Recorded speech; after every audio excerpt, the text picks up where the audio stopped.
When you talk about a revolution, most people think violence, without realizing the real content of any kind of revolutionary thrust lies in the principles and the goals that you're striving for, not in the way you reach them.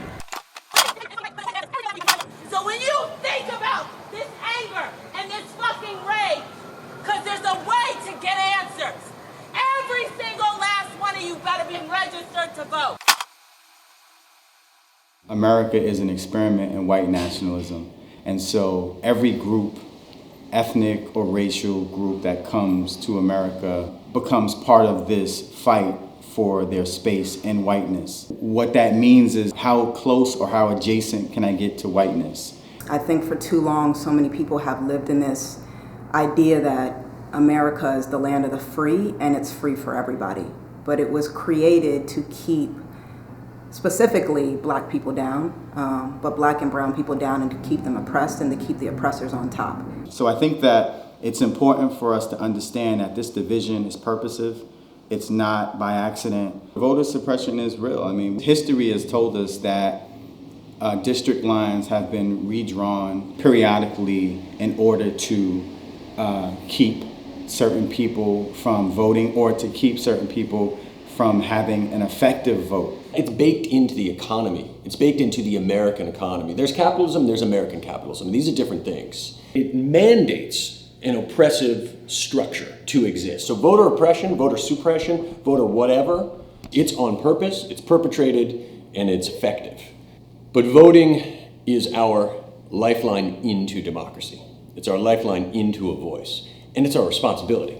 Everything I do is centered around literacy, and it's because I believe that literacy is the foundation of liberation. Growing up in a household that instilled within me this entrepreneurial, self-determined spirit of, regardless of who's in office, I'm going to do what I need to do for myself and my family, I grew up with that internalized sense that voting didn't mean anything.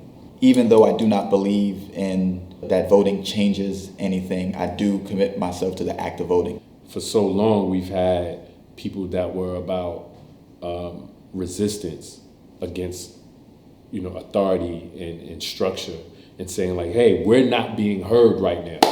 So if you're listening to this, now we're being heard, and we're gonna say the things that you aren't speaking about and that you're not addressing, because we're over here drowning.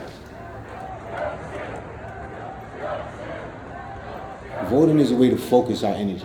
The protests, the demonstrations, even the ones that got violent, or whatever the case, those are all voices crying, fighting to be heard.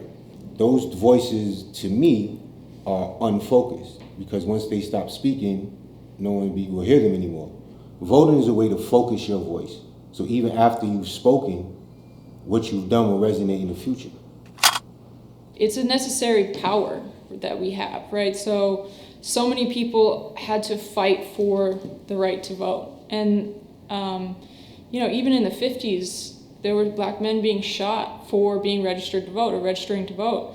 There was such a fear of this power because a vote is a powerful ability to have an input on what the system is that we all live in. I think it's more about being educated, what changes we can make as people that are here now for the future.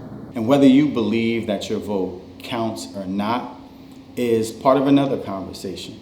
But if you don't exercise that right to vote, then you could very well lose that right to vote. Voting for me is about celebrating and uplifting all the work that my ancestors did.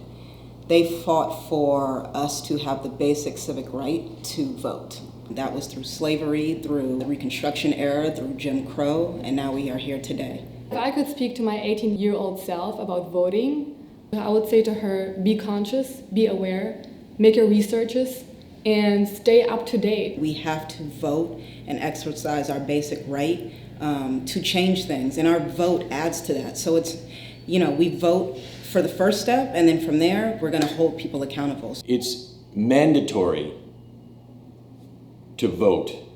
If you want to consider yourself to have empathy and care and extend those things in the world, the political manifestation of that is voting. Because it's your voice. I don't care who you vote for. It's your voice, but it's your responsibility. It's your responsibility to your fellow citizens. You have an opportunity to make some sort of a difference in this world. and move in the direction of progress. So voting is our first right to making serious change in this country. Without your voice being heard, without you speaking on the issues that mostly affect you, that directly affect your immediate community, your family, your surroundings, it's like a tree falling in the forest. If nobody hears it, does it exist? Did it really happen? You have a chance to speak on your life. You have a chance to be heard. People really don't have a choice but to hear you when you vote. Vote or die means to take action.